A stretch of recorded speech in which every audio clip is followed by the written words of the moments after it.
Cuando llegamos a temas como el de hoy, el de ayer, que son parte del discurso del Señor en el monte, nos preguntamos cómo sería esa escena, cuál sería la intención del corazón del Señor Jesucristo hacia su pueblo. Imagínense ustedes a por lo menos 5.000 familias compuestas por el varón, la mujer y seguramente uno o dos o más hijos. Una multitud bastante grande sentada en pleno campo, donde el Señor ocupa una posición un poquito más elevada para hablar a una multitud y tratar de transmitir un mensaje que cambiara la vida de ellos. Hace 2000 años ocurrió esta escena y muchísimas predicaciones se han basado en esta palabra, pero la intención del corazón del Señor sigue siendo la misma, que tú y yo comprendamos que Dios está viendo las cosas de una determinada manera. La forma de la verdad es lo que hace como Él entiende y ve nuestros problemas desde arriba. Pero nosotros, que nos enredamos con cualquier cosa, miramos los problemas con una óptica siempre prejuiciosa, sesgada, una óptica que no es muchas veces sabia. Entonces nuestras decisiones nos llevan a consecuencias a veces muy dolorosas por no haber tomado el camino correcto de la verdad. En la Biblia Reina Valera del 95, los dos apartados finales del capítulo 7 tienen subtítulos como Nunca os conocí y los dos cimientos. De cada uno de esos apartados vamos a sacar enseñanzas para la vida práctica. El propósito de la vida es la razón por la que uno se levanta cada mañana y trabaja cada día para llegar a una meta. La razón por la que uno vive. Por eso la primera parte, Nunca os conocí, vamos a ver lo que es la apariencia o la realidad del propósito de vida. Eso con lo que nos levantamos a trabajar. Ese propósito inmediato es el que condiciona o marca el oficio de cada uno de nosotros a nivel material. Unos escogen ser productivos en determinadas ramas, otros en otras, y entonces empezamos a ver a un grupo de seres humanos especializado en una función y a otro especializado en otra. Pero esos grupos muchas veces tienen una visión muy corta. Es decir, pongamos por caso un arquitecto. El arquitecto se centra en sus planos, en sus sueños de construcción, en sus visiones, y su vida se centra en esa profesión, pero a veces no va más allá, y esto es válido para cualquier oficio. Tenemos que aprender a mirarnos a nosotros mismos con menos miedo, con más curiosidad y con más diagnóstico para descubrir cuál es el propósito que nos mueve a cada uno de nosotros. ¿Tú ya sabes cuál es el propósito de tu vida? Porque el propósito que acabamos de ver es el inmediato, pero el propósito final es lo que marca el espíritu de uno y lo que uno cree a nivel espiritual. Entonces, yo puedo, en mi propósito de vida, volverme ateo o religioso o creyente de algo que considero que es la verdad de Dios, la Escritura. Entonces, la enseñanza que el Señor nos va a dar va a mostrarnos la importancia de los propósitos a corto plazo y versus a largo plazo. ¿Por qué discutimos temas como estos? Primero, porque son un tema central de la enseñanza del Señor Jesucristo sobre la verdad de Dios. Y la verdad de Dios es la forma como funciona el mundo y el universo visible e invisible. Segundo, porque vemos estos conflictos que la palabra describe aquí en las vidas de todos nosotros, en mayor o menor grado. Unos ya han aprendido que la palabra es absolutamente verdad y que siguiéndola a fondo se pueden evitar muchos dolores de cabeza. Otros todavía no han aprendido esa gran enseñanza, se siguen estrellando. Entonces nos dice el Señor en Mateo 7:21: no todo el que me dice Señor, Señor, entrará en el reino de los cielos, sino el que hace la voluntad de mi Padre que está en los cielos. Muchos me dirán en aquel día: Señor, Señor, ¿no profetizamos en tu nombre, y en tu nombre echamos fuera demonios, y en tu nombre hicimos muchos milagros? Entonces declararé: nunca os conocí, apartados de mí, hacedores de maldad. Bien, miremos entonces qué nos dice en cada parte del Señor. No todo el que me dice Señor, Señor, empieza por allí. Santiago 1:22 nos dice: pero sean hacedores de la palabra y no solamente oidores, engañándose a ustedes mismos. Lo primero que vemos es que esta palabra está dirigida a creyentes. Creyentes que en esa palabra repetida de Señor, Señor, están expresando una gran cantidad de cosas. Sí, Señor, creemos en ti, o simpatizamos con lo que tú enseñas, nos parece muy bonito lo que tú dices, pero, puntos suspensivos, Señor, Señor, pero. Ese pero es el que hace decir al Señor: no todo el que dice esas dos palabras entrará en el reino de los cielos. Estas palabras, repito, están dirigidas a creyentes cristianos. Dicho de otra manera, no todos los creyentes entrarán en el reino de los cielos. Entonces está diciendo que la salvación se pierde. Yo no estoy diciendo eso. Estoy diciendo que aquellos que aprendan la lección entrarán directamente. Otros tendrán que dar una vuelta larga. Fue lo que pasó con la congregación del desierto. Como no creyeron lo que el Señor les decía, anduvieron vagando 40 años por el desierto, lo cual es una figura de la vida espiritual de muchos cristianos que viven en el desierto, aunque se congregan, tienen magníficas Biblias y oyen muchísimos sermones, pero no aplican la palabra. Entrar en el reino de los cielos es algo muy particular que vamos a ver un poco más adelante. Entonces, no todo el que me dice Señor, Señor, o sea, no todo el que ora, no todo el que se congrega,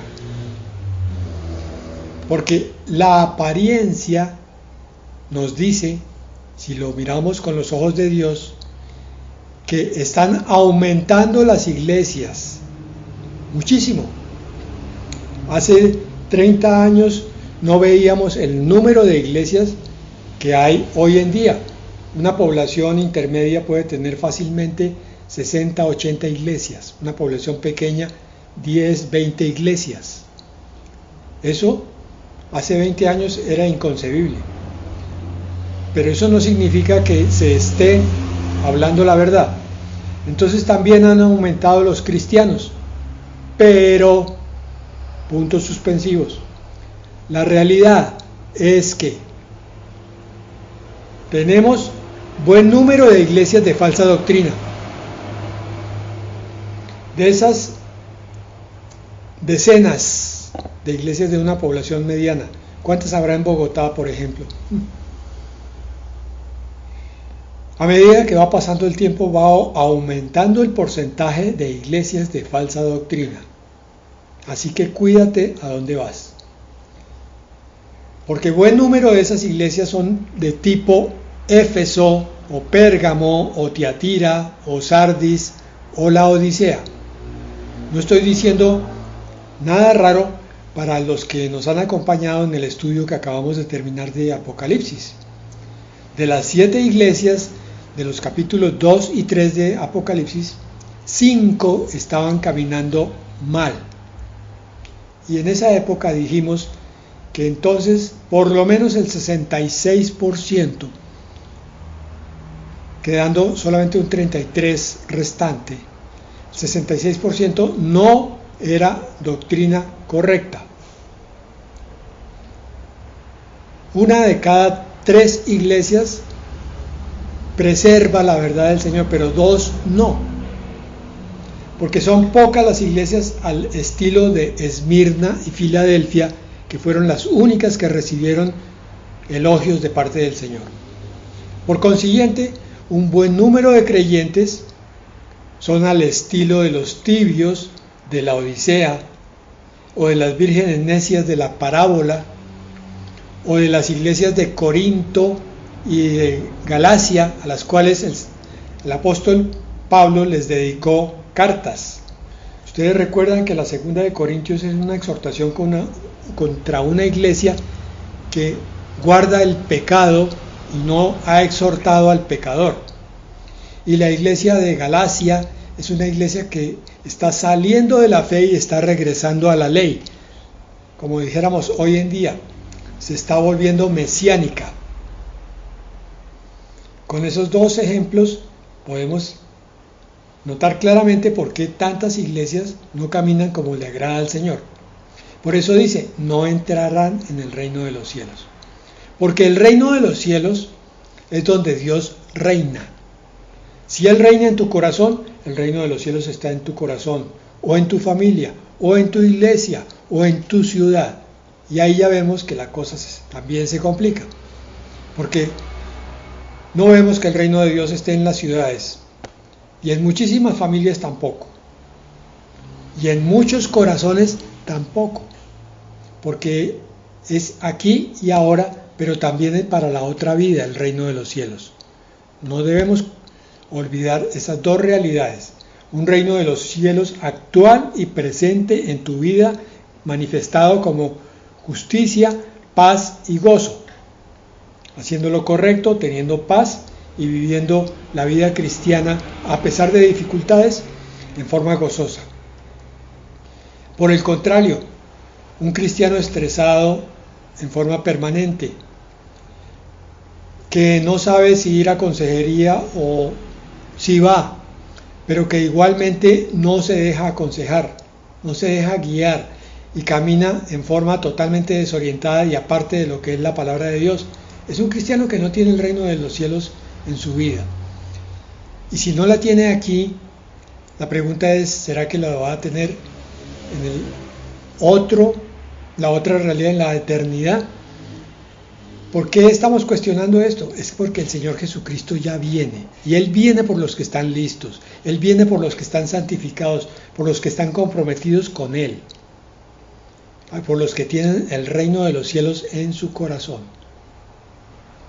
En esta panorámica es que decimos que ante el arrebatamiento, muchos creyentes, entre comillas, se van a quedar y tendrán, gracias a Dios, una segunda oportunidad, pero es pasando nada menos que por la tribulación de la semana 70 de Daniel. Por eso dice el Señor, sino el que hace la voluntad de mi Padre que está en los cielos. Ese es el que entra en el reino.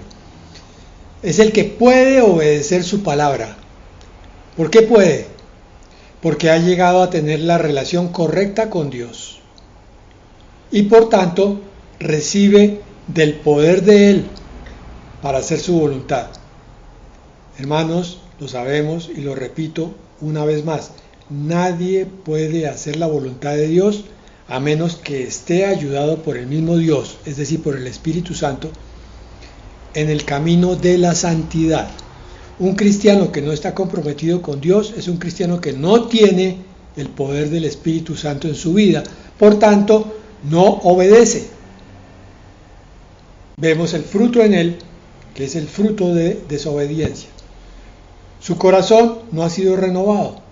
El que está comprometido con Dios, el que está lleno del poder de Dios, porque tiene la relación adecuada con el Espíritu, ha sido nacido de nuevo, es una nueva criatura y su forma de ver, de pensar y de sentir es totalmente renovada, de forma tal que el pecado ya no le interesa.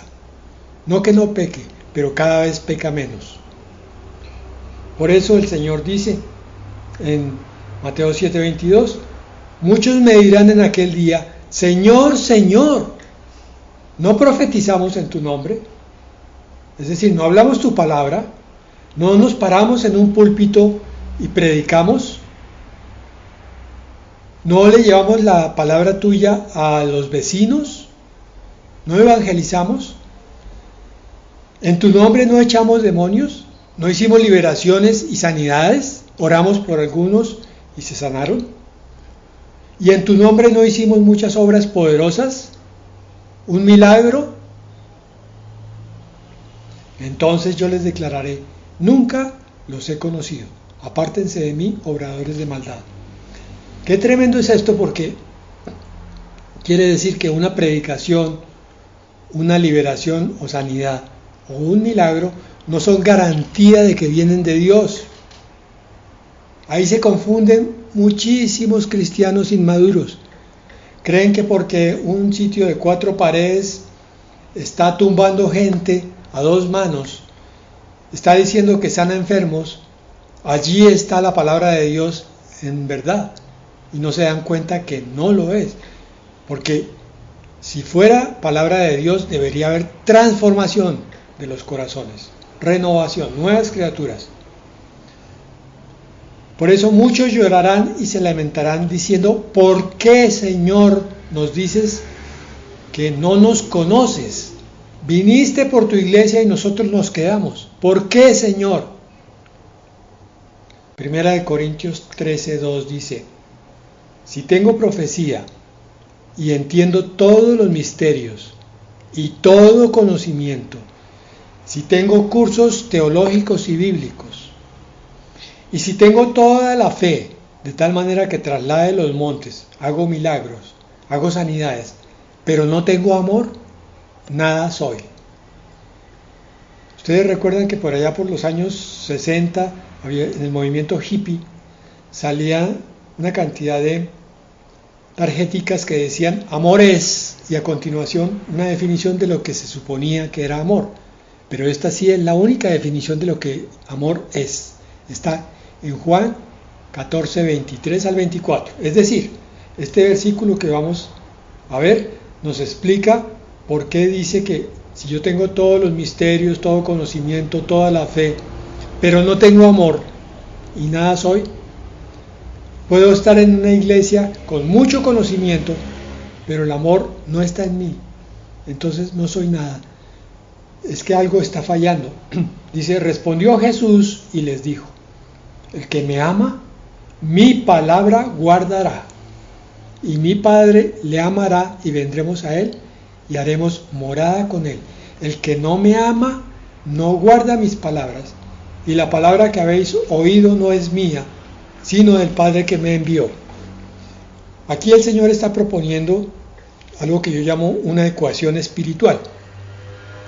El que me ama, mi palabra guardará. Podríamos decirlo de esta otra manera. El que me ama, me obedece. Y en el versículo 24, el que no me ama, no me obedece. Por sus frutos los conoceréis. Cristiano obediente es cristiano que ama a Dios. Y por tanto, va a ser amado por Él, y vendrán y harán morada en Él. El Espíritu Santo reside sin contristamiento en esa vida y por tanto se manifiesta con poder en esa vida.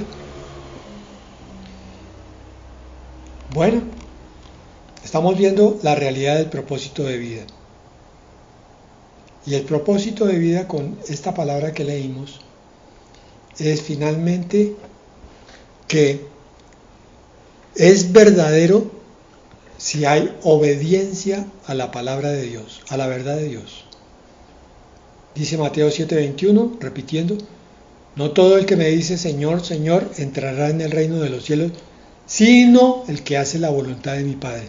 El que ama a mi Padre y por tanto lo obedece, y me ama a mí, y entonces nosotros moramos en él. Revisa tus propósitos de vida. Revisa cómo estás trabajando para el mundo, cómo estás trabajando para la familia, cómo estás trabajando para ti mismo, para conseguir qué cosas, si solo materiales o principalmente espirituales. El otro pasaje se llama Los dos cimientos y es muchísimo más conocido porque, entre otras cosas, hay una iglesia grande que tiene el nombre de lo que aquí el pasaje enuncia, la casa sobre la roca. Resulta que la base de la vida, de tu vida, es aquello sobre lo que tú cimientas la construcción de esa vida. Igual que una casa. Lo primero que se construye de una casa o de un edificio son los cimientos. Se abre un hueco en la tierra y en este caso la parábola nos habla es de una roca como base para que haya todavía más solidez, porque la roca es Cristo mismo y es la fe. Si yo estoy construyendo mi vida sobre la roca, entonces hay garantía de protección. Pero algunos escogen como base de construcción de su vida el dinero o el prestigio, por ejemplo. Eso pues en sí no es ni bueno ni malo. El problema es si se convierte en la prioridad de la vida. Y vemos que tristemente es así para muchos que se pierden. En el afán de ganar dinero o prestigio, se quedan completamente aferrados a este mundo y su espiritualidad se desaparece, se anula. Otros escogen un poquito más alto el nivel, entonces escogen construir una bonita familia o vivir sobre valores y están un peldaño por encima de aquellos que miraron solamente el dinero y el prestigio. Pero aún así entonces lo que vemos es que la familia no está bien cimentada. Estos son padres o madres que se han desgastado por sus hijos y cuando se dan cuenta, sus hijos llegan a determinada edad y se levantan contra los principios que enseñaron los padres. ¿Por qué? Porque estos padres decidieron trabajar con sus propios principios y no con los de Dios. Por eso, pocos escogen lo espiritual y menos aún la fe en Jesucristo. A estos que escogen la fe y la vida espiritual los llaman casi siempre locos, porque los que están afanados y preocupados por producir en el mundo no les cabe en la cabeza que alguien no quiera vivir de cosas materiales. Pero así es lo que nos enseña el Señor con la parábola de los dos cimientos. Versículo 24, repito, cualquiera pues que me oye estas palabras y las hace, será semejante a un hombre prudente que edificó su casa sobre la roca. Jeremías 17:7 al 9 dice, bendito el hombre que confía en el Señor y cuya confianza es el Señor. Será como un árbol plantado junto a las aguas que extiende sus raíces a la corriente. No temerá cuando venga el calor, sino que sus hojas estarán verdes. En el año de sequía no se inquietará, ni dejará de dar fruto. Engañoso es el corazón más que todas las cosas, y sin remedio. ¿Quién lo conocerá? Leímos Jeremías 17, versículos 7 al 9. Los dos primeros se parecen extraordinariamente al Salmo 1. Ambos hacen el énfasis en el hombre que confía en el Señor. El fundamento de su vida es el Señor. Pero si usted le está hablando a cristianos creyentes, sí, hermanos, pero es que hay muchos cristianos que dicen que son creyentes y sin embargo el centro de su propósito y de su construcción de la vida correcta, no parece ser bien fundamentado, porque ese centro de construcción, repito, de una vida correcta es oír la verdad de Dios y vivirla. Decisiones equivocadas generan vidas equivocadas y son además tempestuosas, caóticas. Pero por el contrario, los que obedecen a la verdad tienen vidas llenas de armonía y de paz, aparte de la salvación y de la vida eterna que el Señor ya les dio. Yo creo que la solución aquí es muy clara. Nuestro enfoque, por más de que tengamos que comer y vestirnos y sostener una familia, sigue siendo mirar hacia arriba. Cuando el trabajo empieza a estorbar la búsqueda de Dios, hay que pensar en cambiar de trabajo o cambiar visión con respecto a ese trabajo, porque pueden venir momentos muy difíciles, como dice el versículo 25. Cayó lluvia, vinieron torrentes, soplaron vientos y golpearon contra aquella casa. La casa es la vida. Pero no se derrumbó porque se había fundado sobre la roca.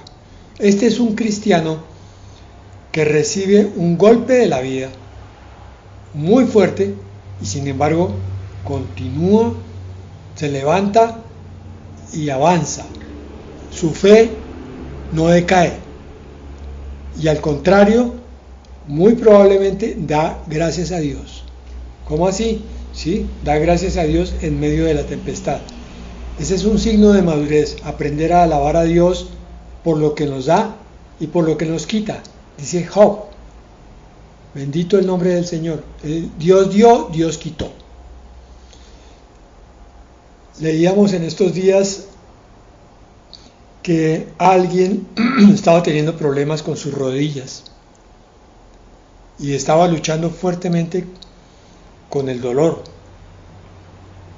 Y un día, leyendo la palabra, tomó la decisión de ya no pelear con esa enfermedad y sus rodillas, y empezó más bien a dar gracias de tener rodillas y de poder alabar a Dios que le había dado piernas. En ese momento empezó la mejoría de su enfermedad, y eso es absolutamente válido para todas las otras cosas de nuestra vida espiritual. Santiago 1:25 dice, pero el que presta atención a la perfecta ley de la libertad y persevera en ella, sin ser oidor olvidadizo, sino hacedor de la obra, éste será bienaventurado, bendito, dichoso en lo que hace. Si alguno parece ser religioso y no refrena su lengua, sino que engaña a su corazón, la religión del tal es vana. ¿Qué quiere decir esa parte de la lengua? Que Dios nos dio lengua para alabarlo a Él y alabar sus obras, no para hablar mal ni de la creación, ni de nosotros mismos, ni de sus criaturas. Esta es una batalla que todos tenemos todos los días, aprender a refrenar nuestra lengua. El éxito empieza cuando la primera vez uno descubre que ya no dijo nada porque alcanzó a pensar, no voy a hablar, prefiero quedarme callado. Y es que hay tormentas, mis hermanos, que vienen de afuera, como le ocurrió a Job. Perdió sus posesiones y a su familia. Y vienen del mundo y del diablo esos ataques. Pero hay tormentas que vienen de adentro, por nuestros propios errores y pecados, es decir, por la carne. Estas palabras que el Señor está usando aquí también están dirigidas a los creyentes. La casa sobre la roca y la casa sobre la arena, pero podemos aplicarlas a los dos grupos, a los creyentes que todavía no han madurado y a los incrédulos. ¿Por qué? Porque cuando viene la tempestad, estas almas se chocan con esa tempestad y son azotadas.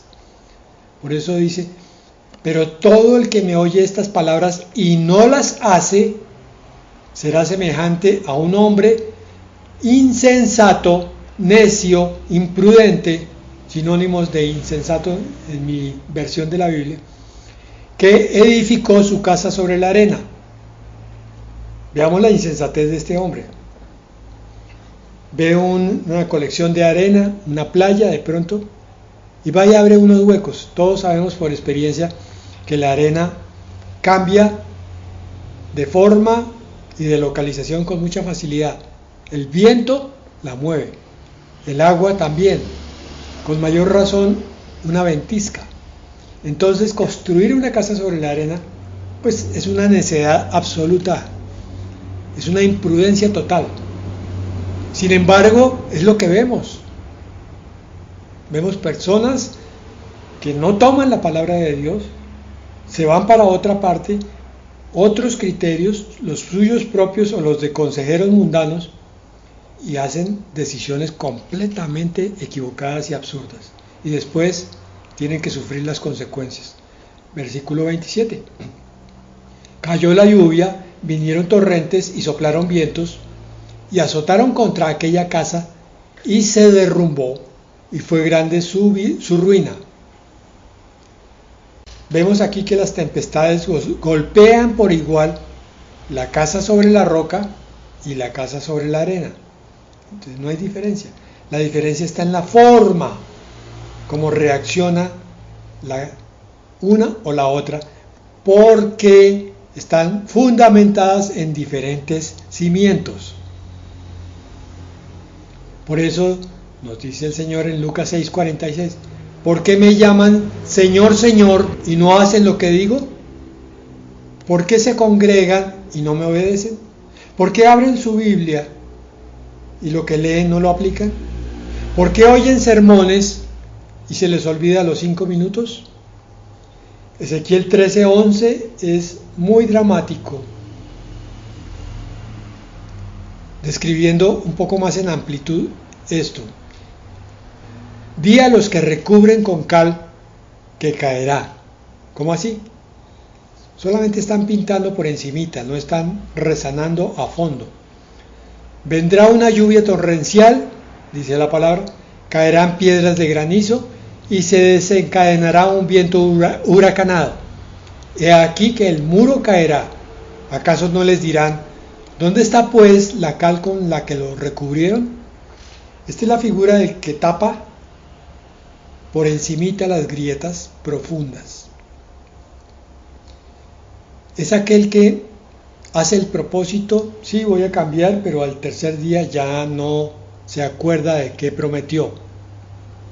Es aquel que oye una enseñanza y la olvida a los pocos minutos. Son necios. Y todos nosotros lo hemos sido en algún momento. No debemos ponernos a juzgar a los demás. Pero sí debemos ayudar a los que continúan en esa forma errada de actuar. Y nosotros debiéramos preguntarnos aquí, ¿nuestra vida, como está hasta el momento, tiene buen propósito? ¿Está bien sustentada? Según esta parábola que nos acaba de leer el Señor de su corazón, de su voluntad, que nos acaba de hablar en el Sermón del Monte. Es decir, ya salimos de las formas de vivir que no sirven para la eternidad, o todavía las tenemos. Cuidado con la justificación. Ay, es que yo necesito comer. Yo no estoy hablando de que no trabajes para comer. Estoy hablando de que no trabajes para vivir en el mundo, que es diferente. Trabaja para que tengas sustento para buscar de Dios. Estamos trabajando entonces para construir una vida bien cimentada sobre bases verdaderas. Y termina nuestro pasaje con el versículo 28 y 29. Dice, y aconteció que Jesús terminó estas palabras y las multitudes estaban maravilladas de su enseñanza. Claro, las multitudes seguían a Jesús pero muchos de ellos no entendían que estaban bajo el creador del universo, el Hijo de Dios. El Señor estaba mirando desde arriba como Dios, cómo muchas vidas se desperdiciaban y se siguen desperdiciando. Y mirando desde arriba, entendiendo dónde empieza esa vida y dónde va a terminar, el Señor empieza a revelar esa visión divina como enseñanza para nosotros. Entonces díganme si no somos necios, sabiendo que el Señor nos está mostrando que el origen está mal, que la mitad está mal, por consiguiente que el final va a ser un caos. Y con su enseñanza podríamos enderezar el camino y no lo hacemos. Versículo 29. Porque les enseñaba como quien tiene autoridad y no como los escribas. La autoridad aquí no es que gritara más fuerte ni que se pusiera furioso enseñando la verdad, pero ustedes como son de tontos. Nada de esto. Aquí la palabra autoridad viene de autor, del autor de la creación. El Señor estaba mostrando como autor de la creación cómo es que funciona el mundo y el reino. Eso es lo que llamamos la verdad. Eso es lo que llamamos la palabra de Dios. La autoridad de Dios entonces es delegada al hombre que tiene el Espíritu Santo dentro de él. No como los escribas que no tenían el Espíritu. Y ustedes van a ver ese tipo de predicaciones hoy en día. La predicación llena del Espíritu y la que no lo está. Cada uno escoge qué quiere recibir para cimentar su vida, bien o mal. Amén y amén.